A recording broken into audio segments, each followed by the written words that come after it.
दोस्तों नमस्कार, मेरा नाम अमित कुमार वर्मा है और आप सभी लोग महत्वाकांक्षी लोगों का अपने YouTube channel create each day a new में स्वागत करता हूं। और आज एक बार फिर आपके सामने एक बहुत ही शानदार टॉपिक के साथ में आया हूं। दोस्त, आज का जो टॉपिक है वो है बिहेवियर मतलब कि अपना व्यवहार कैसा होना चाहिए।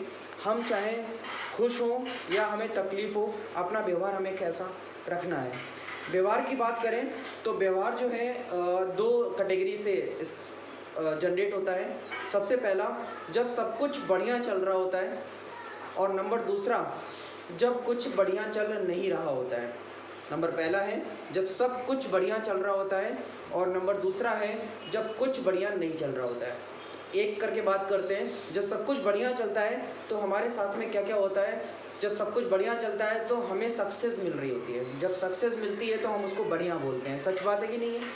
तो जब हमें सक्सेस मिलती है, सफलता मिलती है, तो हम उसे बढ़िया का शब्द देते हैं कि हमारी लाइफ स्टाइल बहुत अच्छी है और मैं एक सक्सेसफुल जीवन जी रहा हूँ, इसलिए हमारा जो है व्यवहार बहुत अच्छा है।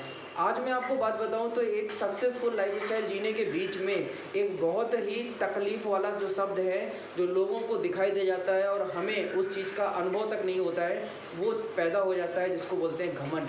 जहाँ पर भी सक्सेस रहती है वहाँ पर एक बहुत ही तकलीफ़ वाला शब्द जो है, जो लोगों को दिखाई दे रहा है कि आपके जीवन में ये चीज़, आपके व्यवहारिकता में ये चीज़ आ रही है, आपके बिहेवियर में ये चीज़ शामिल हो रही है कि आप एक सफल व्यक्ति हैं, और आपके बीच में एक चीज़ आ रही है, एक बहुत ही खतरनाक शब्द आ रहा है जिसको बोलते हैं घमंड, जो सबसे पहले लोगों को दिखता है और इसके बाद में आपको उस चीज़ का एहसास कराया जाता है। तो जहाँ पर भी सक्सेस रहती है वहाँ पर एक घमंड, एक प्राउड, एक ईगो जनरेट हो जाता है। तो दोस्त, मैं आपको बात बताऊँ, सक्सेस में घमंड तो रहता है कि हम एक सफल हुए हैं, सफल इंसान हैं, लेकिन हमें घमंड को उस तरह से नहीं रहना है। ईगो को हमें गर्व के साथ में रखना है कि हाँ, मैं एक सफल इंसान हूँ। हमें घमंड के रूप में नहीं रखना है।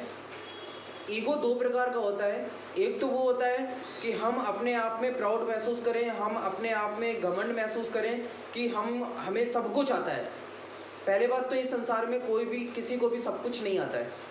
आपको जितना आता है आपको उसमें गर्व महसूस करना पड़ेगा कि हाँ, मुझे इतना आता है कि मैं लोगों को समझा सकता हूँ। हाँ, मुझे इतना आता है कि मैं आज एक सम्मानित व्यक्ति बन गया हूँ, सिस्टम के माध्यम से, अपलाइन के माध्यम से, बेस्ट कंपनी के माध्यम से। तो आपका घमंड आपके लिए गर्व का काम करना चाहिए।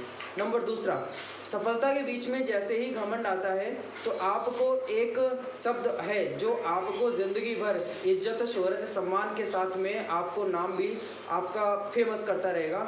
उसको बोलते हैं, हर व्यक्ति के साथ में बातचीत करने के बीच में भी वो शब्द आता है, उसको बोलते हैं विनम्रता। अगर आपके पास में सफलता है, आपके पास में घमंड है, तो आप एक विनम्रता नाम का एक शब्द है, उसको आप अपने आप में रख लीजिए। और अगर आप विनम्र हैं, अगर आप विनम्रता से बात कर रहे हैं, तो मैं 100% बता रहा हूँ कि आप लोगों के दिलों पर राज करेंगे। दोस्त, दिलों पर राज करेंगे। तो ये विनम्रता नाम का जो शब्द है, आप इसको अपने साथ में रखें। और ये आना एक स्वाभाविक है, क्योंकि मार्केट में जैसे ही आपके साथ सफलता आती है, सफलता के साथ में आपका घमंड जनरेट होता है। जैसे ही घमंड आता है तो लोग आपसे कटना चालू हो जाते हैं। दोस्त। और जब आपसे लोग कटना चालू हो जाते हैं, तब आप ये फील करते हो कि कुछ ना कुछ तो गड़बड़ है हमारे स्वभाव में, कुछ ना कुछ तो गड़बड़ है हमारे व्यवहार में, जिससे कि लोग हमारे पास ना आकर, हमारे नज़दीक ना आकर हमसे दूर हट रहे हैं। तो आपको उसी समय ये चीज़ समझ लेनी चाहिए। आपको सिस्टम के माध्यम से, अपलाइन के माध्यम से बैठकर काउंसलिंग करानी चाहिए, और काउंसलिंग कराने के बाद में आपको ये चीज़ बताई जाएगी कि उसमें विनम्रता आपके जीवन में लाना ज़रूरी है। तो मैं आपसे क्या बता रहा हूँ, सफलता के बीच में आया घमंड, और इसके बाद में अगर आप विनम्रता ले लेते हैं तो आपके जीवन बहुत अच्छा हो जाता है, बहुत अच्छा हो जाता है। अब मैं आपसे दूसरे टॉपिक की बात करता हूँ कि अगर हमारा सब कुछ बढ़िया नहीं चल रहा होता है तब क्या पैदा होता है। सफलता के बीच में घमंड पैदा हुआ था और हमें विनम्रता रखने के लिए बोला गया था कि आपको विनम्र रहना है। तब आप अपने परिवार में, अपने रोजगार में, अपने रिश्तेदार में, अपनी टीम में एक अच्छा नाम, एक अच्छी ख्याति प्राप्त कर सकते हैं। दूसरा टॉपिक है, जब सब कुछ बढ़िया नहीं चल रहा होता है तो क्या चीज़ पैदा होती है। उस खतरनाक चीज़ को बोलते हैं चिड़चिड़ापन। जब सब कुछ बढ़िया नहीं चल रहा होता है, हमारा काम नहीं अच्छा चल रहा होता है, हमारे प्लान नहीं हो रहे होते हैं, हम लोगों से बात नहीं कर पा रहे होते हैं, हमारी लिस्ट ख़त्म हो जाती है, हमारे फ़ोन में पैसे नहीं रहते हैं, हमारे महीने के खर्चे नहीं हो पाते हैं, हमारे गाड़ी में पेट्रोल नहीं रहता है, तो उस समय हम बहुत अपने आप में चिड़चिड़े हो जाते हैं। और जब जब ये चिड़चिड़ापन आता है तो हमें किसी से बात करने का मन नहीं होता है, हमें उलझन होती है, चाहे वो हमारे बच्चा क्यों ना बोल रहा हो, हमारी मैडम क्यों ना बोल रहा हो, हमारे परिवार में जितने भी सदस्य हैं, हमारा स्वभाव देखकर ये समझ जाते हैं कि इस बंदे के अंदर चिड़चिड़ापन आ रहा है, इससे दूर हटो। जब सब कुछ बढ़िया नहीं होता है तो चिड़चिड़ापन आता है, कोई भी बात हमें अच्छी नहीं लगती है। तो उस समय आपको अपने आप को संभालने के लिए एक मूल मंत्र मैं आपको दे रहा हूँ कि जिस समय आपके अंदर चिड़चिड़ापन आए उस समय आपको अपने अंदर क्या एहसास करना है। उस समय दोस्त आपको ये एहसास करना है कि सिर्फ़ और सिर्फ हमारे लिए ईश्वर ने अगर ये चीज़ पैदा की है तो कहीं ना कहीं उसकी कोई दूसरी प्लानिंग है जो अच्छी होने वाली है। हमें हर हाल में खुश रहना है, हर काल में खुश रहना है। दोस्त, अगर हम खुश रहना सीख जाते हैं तो चिड़चिड़ापन अपने आप दूर चला जाता है।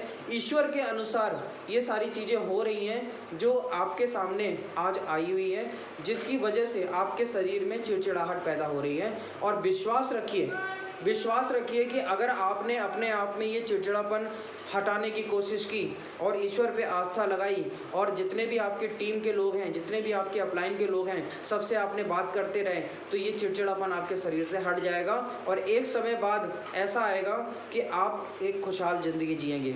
अच्छा, चिड़चिड़ापन कुछ और चीज़ें भी लेकर आता है। चिड़चिड़ापन जैसे हमें कभी कभी गुस्सा आ जाएगा, क्रोध आ जाएगा और हमें जो है तनाव जैसा महसूस होगा, हम एकदम से उलझे लगेंगे। तो ये चिड़चिड़ापन की बहुत सारी चीज़ें हैं। तो इस समय आपको क्या चीज़ की ज़रूरत है? इस समय आपको 2 बेसिक मूल मंत्र की ज़रूरत है जो चीज़ आपको करनी है। सबसे पहला, ईश्वर पे आपको आस्था रखना है। दूसरा, आपको उम्मीद अपने आप से नहीं छोड़नी है। उम्मीद की किरण हमेशा आप अपने अंदर लगा के रखिए, क्योंकि जिस प्लेटफॉर्म में आप हो, नेटवर्क मार्केटिंग उद्योग में आप हो, इस नेटवर्क मार्केटिंग उद्योग में बहुत सारे लोगों ने लाखों करोड़ों रुपए कमाए हैं, अपने खानदान में इतिहास रचा है। तो दोस्त, आप भी उनके जैसे हो, जैसे उनके शरीर, उनके जीवन में, उनके व्यवहार में बहुत सारी उतार चढ़ाव आए, वैसे अगर आपके में आ रहे हैं तो आप सही रास्ते में जा रहे हो।